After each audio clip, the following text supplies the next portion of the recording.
নমস্কার, আজকাল ডট ইনে আপনাদের সবাইকে স্বাগত জানাই। আজকে বিধানসভায় পেশ করা হয়েছে রাজ্য বাজেট। বর্তমান তৃণমূল সরকারের এই রাজ্য বাজেটে ঘোষণা করা হয়েছে যে রাজ্য সরকারি কর্মচারীদের ডিএ অর্থাৎ মহার্ঘ ভাতা বাড়ছে 4%। এর আগে 14% মহার্ঘ ভাতা ছিল, সেটা বেড়ে করা হচ্ছে 18%। এই মুহূর্তে সবচেয়ে বড় খবর এটা। এবং তার পাশাপাশি এইবারের বাজেটে যে আরেকটি বিষয় উল্লেখিত হয়েছে সেটি হলো ঘাটাল মাস্টার প্ল্যান। যে ঘাটাল মাস্টার প্ল্যান নিয়ে দীর্ঘদিন রাজনৈতিক টানাপোড়েন চলেছে, সেই ঘাটাল মাস্টার প্ল্যানের জন্য রাজ্য সরকার মোট 500 কোটি টাকা বরাদ্দ করেছে। অর্থাৎ কেন্দ্রের দিকে আর তাকাবে না রাজ্য সরকার, সরাসরি নিজে দায়িত্ব নিয়ে এই ঘাটাল মাস্টার প্ল্যানকে বাস্তবায়িত করা হবে। যে কথা মুখ্যমন্ত্রী মমতা বন্দ্যোপাধ্যায় আগেও জনসভা থেকে বলেছিলেন, প্রতিশ্রুতি দিয়েছিলেন, সেই প্রতিশ্রুতি কার্যত রক্ষা করলো তৃণমূল সরকার। এছাড়া পথশ্রী প্রকল্পের জন্য মোট 1,500 কোটি টাকা অতিরিক্ত বরাদ্দ করা হয়েছে। আশা এবং অঙ্গনওয়াড়ি কর্মীদের মোবাইল কেনার জন্য অতিরিক্ত টাকা বরাদ্দ করা হয়েছে। বাংলার বাড়ি প্রকল্প, যেটা নিয়েও রাজনৈতিক টানাপোড়েন চলেছে, কেন্দ্রীয় সরকারের বরাদ্দ প্রসঙ্গ এসেছে, সেই বাংলার বাড়ি প্রকল্পের জন্য মোট 9,600 কোটি টাকা অতিরিক্ত বরাদ্দ করা হয়েছে। এর ফলে বিপুল অংশের মানুষ এই বাংলার বাড়ি প্রকল্পের আওতায় আসবেন রাজ্যে। এছাড়াও যেটা হয়েছে সেটা হচ্ছে গঙ্গাসাগর, অর্থাৎ কিনা যেখানে মেলা হলো সম্প্রতি, সেই গঙ্গাসাগরে নতুন সেতু তৈরি করা হবে, তার জন্য বিশেষ পরিমাণ অর্থ বরাদ্দ করা হয়েছে। সব মিলিয়ে এই রাজ্য সরকারের বাজেটে কিন্তু একটা পরিকাঠামোগত উন্নয়নের দিকে নজর দেওয়া হয়েছে।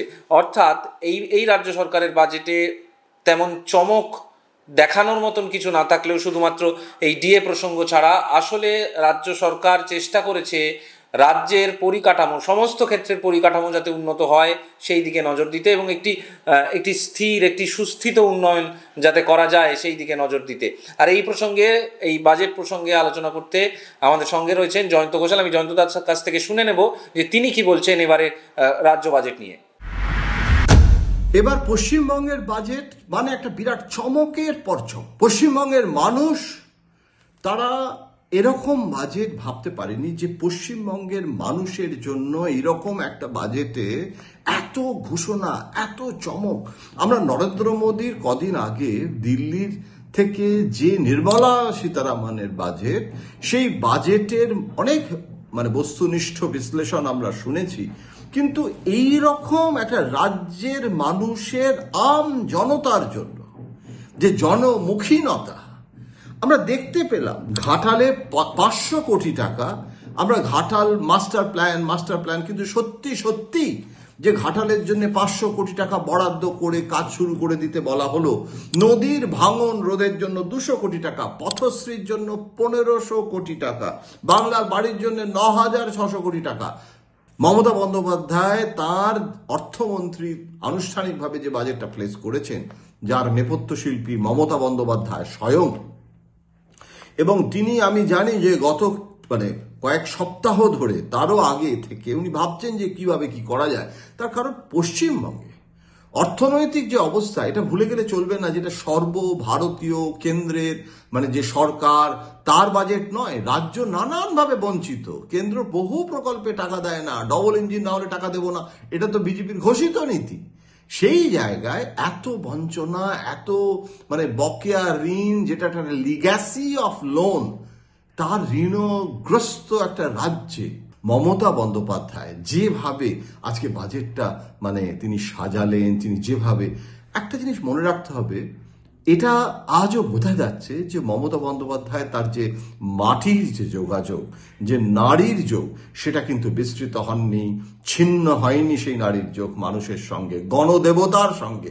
মা মাটি মানুষের বাজেট, এখানে কিন্তু পথশ্রী প্রকল্প 1, প্রকল্প 2, প্রকল্প 3, এটা কিন্তু এমন নয় যে হঠাৎ হয়েছে, আচানক নয়, কিন্তু পথশ্রী 4, তাতে আরো বরাদ্দ বাড়ছে। এবং একটা জিনিস মনে রাখতে হবে যে পথ কিন্তু যে পরিকাঠামো তৈরি করে, সেটা শিল্পায়নের সঙ্গে যুক্ত, সেটা মানুষের আর্থ সামাজিক উন্নয়ন, চাকরি বাকরি, কাজের সুযোগ, সবকিছু এটার সাথে জড়িয়ে রয়েছে।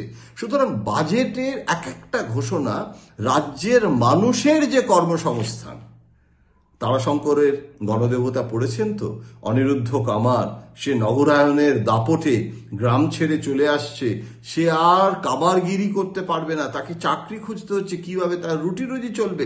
এই যে প্রসেসটা, সেখানে এই ওভার আরবানাইজেশনের যে ক্রাইসিস, সেই জায়গায় গ্রামীণ উন্নয়নের পথে নিয়ে গেলে সেই যে জিনিসটাকে একটা ভারসাম্য, অর্থাৎ একদিকে উন্নয়ন এবং তার পরিকাঠামো গঠন করা, চাকরির ব্যবস্থা, সবকিছু এর মধ্যে রয়েছে, পরতে পরতে রয়েছে।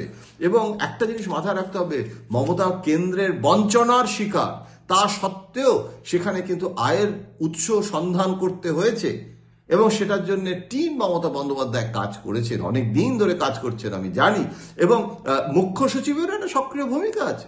একটা জিনিস পরিষ্কার হয়ে যাচ্ছে যে মমতা বন্দ্যোপাধ্যায় যেগুলো বলেন সেগুলো বাস্তবায়িত হচ্ছে।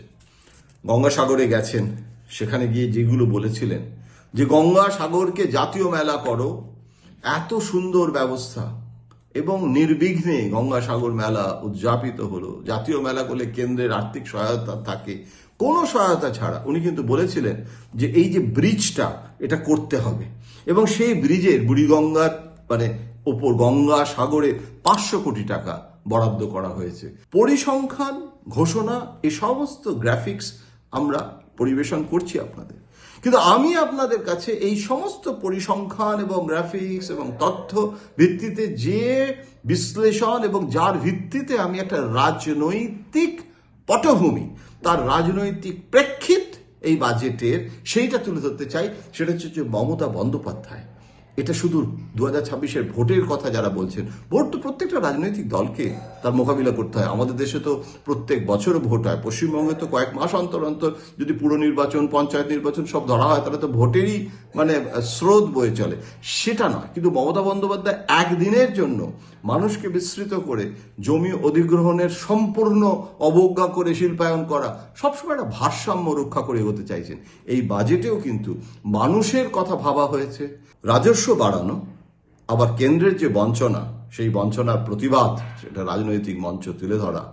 অর্থমন্ত্রী নির্মলা সীতারামন তিনি সরাসরি যে সমস্ত অভিযোগগুলো করেছেন সংসদে বাজেট নিয়ে আলোচনায়, সেখানে মমতা বন্দ্যোপাধ্যায় কিভাবে কাউন্টার করলেন।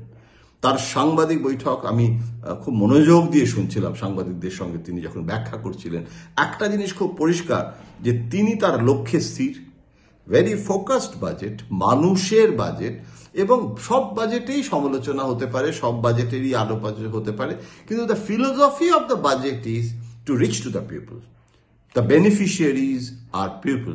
এবং সেই মানুষের মধ্যে মধ্যবিত্ত আছে, নিম্ন মধ্যবিত্ত আছে, বিভিন্ন জাতের আছে, বিভিন্ন ধর্মের আছে, irrespective of religion, irrespective of caste.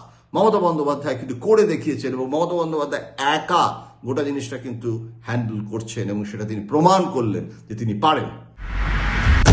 এই রাজ্য সরকারের বাজেটে এবার যেটা দেখা গেল সেই নিয়ে কথা বললেন জয়ন্ত ঘোষাল।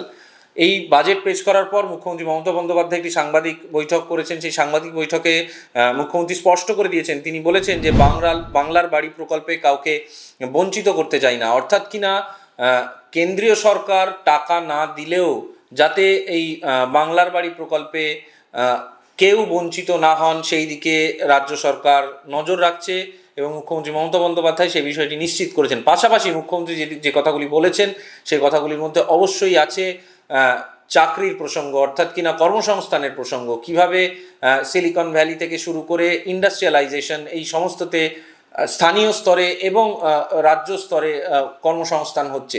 পাশাপাশি আরও যে প্রসঙ্গগুলি মমতা বন্দ্যোপাধ্যায় তুলেছেন যে মোট 94টা প্রকল্প বর্তমানে রাজ্য সরকার চালাচ্ছে এবং সামাজিক প্রকল্প, এবং সেই সামাজিক প্রকল্পের মধ্যে রয়েছে লক্ষ্মীর ভাণ্ডার, কন্যাশ্রী, রূপশ্রী সহ এরকম সবুজ সাথী সহ এরকম একাধিক প্রকল্প।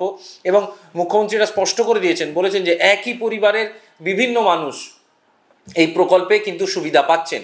ফলে সব মিলিয়ে যেটা বলা যায় যে এই বাজেট এবং বাজেট পরবর্তী মুখ্যমন্ত্রী মমতা বন্দ্যোপাধ্যায়ের সাংবাদিক বৈঠক এই সম্পূর্ণটাই বিভিন্ন স্তরের মানুষকে, জাতি, ধর্ম, বর্ণ, বয়স, সমস্ত কিছু, লিঙ্গ, সমস্ত কিছু নির্বিশেষে বিভিন্ন বৃত্তের মানুষকে এক জায়গায় আনার একটা চেষ্টা করা হয়েছে এবং এই সামগ্রিক চেষ্টার কারণেই এই বাজেট কিন্তু যথেষ্ট আলোচনার কেন্দ্রে রয়েছে আপাতত।